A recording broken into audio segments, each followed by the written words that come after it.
Hello everyone, as you probably know, I just recently went to Quakecon, and I need to go and make content for it in a timely manner, so this is just kind of how I'm going to do it. I'm going to split off into days, day 1, day 2, and day 3. Day 1 is going to be about all the stuff John Carmack talked about in his keynote, because he talked about a lot of stuff, and I feel like I need to go point by point on some of that, and then go and give my opinions on that, and if I agree, disagree, and why. Day 2 is going to be the games that I saw in the press conferences, so it's going to be The Evil Within, Wolfenstein, and Elder Scrolls Online. Then the third day is going to be just competitions and stuff, just everything I saw on the show floor. That should be a pretty short video, so don't expect this content to be good. It's going to be unscripted, because I need to make this all in a timely manner. I'm going to try to go and focus the majority of my time on the editing to make a good video for you guys, but I'm not sure about the quality yet, because I'm still kind of a newbie when it comes to Adobe Premiere. Sorry guys. So without further ado, let's go and get into it. So day 1, the only thing that really happened was John Carmack's keynote. He essentially went out on stage and talked about a lot of things that were pretty interesting to some people, not very interesting to others. I don't think he really cared that much though. So let's talk about it. John Carmack said that both consoles were essentially the same. This is an interesting comment due to all the shouting on the internet surrounding the fact that the PS4 apparently has more RAM than the Xbox One. Now look, I'm not going to claim to be some professional on this subject. I'm primarily a PC gamer, so I don't keep up with console news all too often. However, this statement seems to suggest that the PS4 won't be performing on a truly higher level than the Xbox One. I personally would guess that the RAM is taken up by the various extra features we've come to expect nowadays from consoles, like the ability to go and play games before they're fully downloaded, but I don't know for sure. If someone does know for sure about this stuff, please leave a concise comment below, enlightening everyone and, you know, putting yourself in harm's way to get shouted at, because I personally don't want to. Carmack also said that the Vita's poor performance was due in part to mobile devices. Now, here's kind of where I have to go and disagree with John Carmack entirely, because I don't believe the Vita's success is due to mobile devices, because I've got a phone and I have no interest to play games on it. And you know why? It's because games like Tiny Tower and Farmville and, you know, those kinds of games are the kinds of games that come out on phones. Now, don't get me wrong, there are some exceptions like Infinity Blade, right? But even Infinity Blade you can still tell that's a mobile title at heart. So I don't think the Vita's problems is that it can't compete with those games. Its problem is that it simply doesn't have any games coming out. It's a drought of games. It needs to have more games in order to lure people in to buy that system. It's really quite simple. You make more games for your system and people will buy it.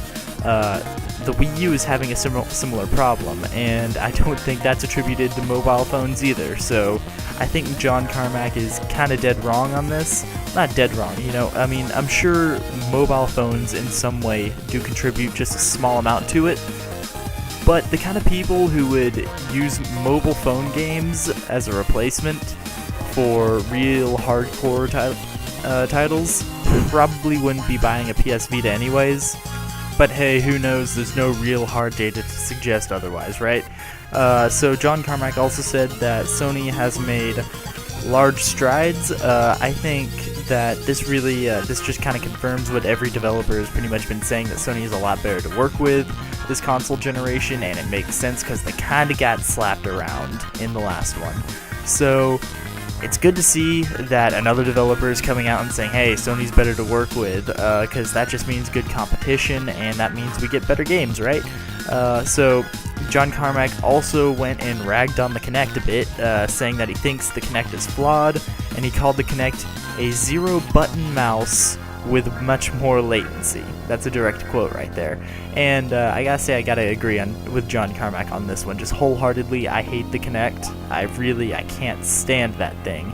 It's large, it's bulky, it never reads you quite the way you want it to. If you put your arms behind your head, your dude just spazzes out as if he's having a seizure or something, right? So I don't think the Kinect technology is really entirely there, right? And he talked a bit more in depth about it, saying that the problem is that you have no real tangible thing to link you to the game world, right? So in a traditional game, you have the controller, and that's what links you to the game world, right? You're holding something. The PlayStation Move, you're holding that controller, and it links you into the game world. You have something tangible to hold on to. The Kinect, you don't really have that, so it's very hard to get immersed into the game world, is what John Carmack is saying. I don't think that's entirely true. I think it's entirely possible to get completely immersed in a good Kinect game. It's just that no game has really done it very well on Kinect. I mean, you look at Steel Battalion, a game that really tried to, and it's just a complete failure. So the problem wasn't that you didn't have something tangible to hold on to, it was that the controls were awful and took you out of the game.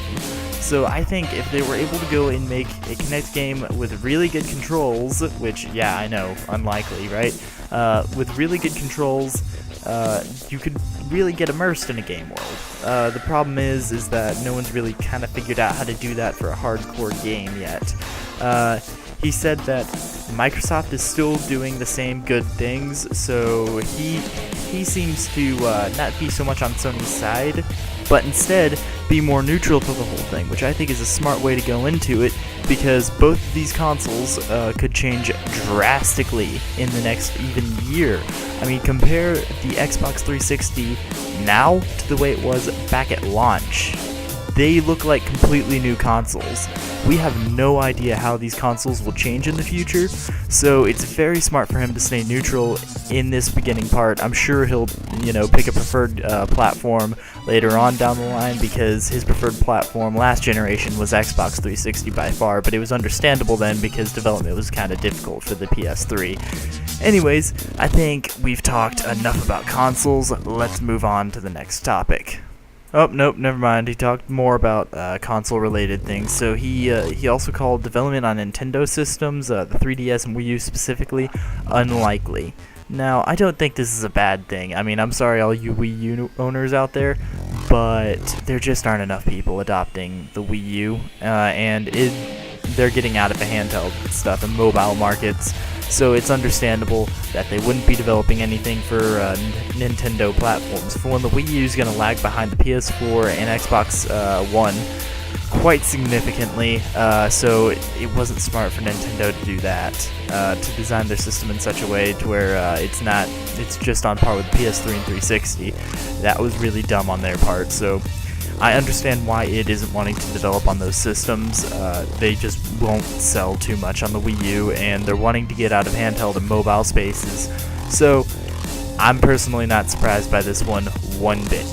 John Carmack also stated that he thought cloud gaming would have a big impact on gaming, and then went on to talk about the advantages. He said that while right now we can't see the advantages because the technology isn't quite there, he said in the future, say when you're at a McDonald's and they have Wi-Fi there, and their Wi-Fi will be, naturally better since it's in the future, right? You being able to just get out your phone and play something on the quality of Dishonored will be a huge plus. So he thinks that cloud gaming will see a big resurgence in the future, even though no one's really been impressed with OnLive, and it didn't really light the world on fire right now. He said as technology advances, that will too, so naturally that will become super popular in the future. And personally, I have to agree. It just makes sense. I've been saying this before he even said it. When OnLive was first announced, and they let everyone go and buy a game for 99 cents, the first thing I bought was Borderlands, and I gotta say my play experience was awful on OnLive. But even then, I was talking about the benefits. I was saying that you can go and play it on your Android tablet, right? That's something that you couldn't do without OnLive. If the technology was just better and our internet connections were just better, then OnLive would be huge. But the problem is that they've released it just a bit early, and the technology isn't quite there yet to support cloud gaming. but I personally think that's the future. If we're talking about Xbox One's like policies, it's always online policy. If it's just they make a system that's just entirely cloud gaming, then I think that's what would be able to convince everyone to go always on. So I personally just agree wholeheartedly with John Carmack on this statement. He's dead on, in my opinion. So he also said that he was appalled by 30 FPS. I am too. Thank God someone else is. Let's fix it. He also talked about animation quality and how that breaks immersion. So I have to agree with him on that. It's always very immersion breaking when you have some character you're talking to in, say, Skyrim, and then immediately some other dumb NPC goes and starts walking into the guy, walking in place, and then staring at him and staring at you. It's immersion breaking. It makes you laugh, sure, but it completely takes you out of the story and out of the game world. So he talked about having to go and work on that. And I agree, animation quality is a big thing. Nothing takes me more out of a game than bad animation quality. If you're gonna tell a good story, then you have to have good animation quality. An example of a game that had superb animation quality was The Last of Us. I never spotted a single really janky thing in The Last of Us besides like a couple little things, but that was only when I decided to, say, mash circle while I was walking as Joel. The Last of Us is an example of how to do animation right in a story-driven game. One game that I think they did animation wrong, and I'm not saying it's their fault, it was a game developed on a budget, but The Walking Dead, the animations were just a tad bit janky on that, and there were some times where it really took me out of the story as a result of it, and it was due to no fault of their own, but the animation quality is a huge thing in story-driven games, and John Carmack pretty much just confirmed that, and I've always believed it, so it's good to go and hear someone else go and come out and talk about it. Now after that, he just kind of started talking about vexels and all sorts of different things. I stopped being able to understand him after this point, and apparently that's a common thing. Apparently last year he talked for 3 hours about things like that, and so, I mean, I don't feel bad about leaving, because it seemed like everyone else was too. So that pretty much wraps up day one. John Carmack, as I said, talked about a lot of things. It was going to take up the whole day. So thank you guys for listening. I hope you liked my coverage of day one of Quakecon 2013, and day two is coming tomorrow. So if you like this video, give it a thumbs up. If you didn't, feel free to give it a thumbs down. Leave a comment in the comment section below. Like, favorite, subscribe, all that good stuff. See you guys in the next video.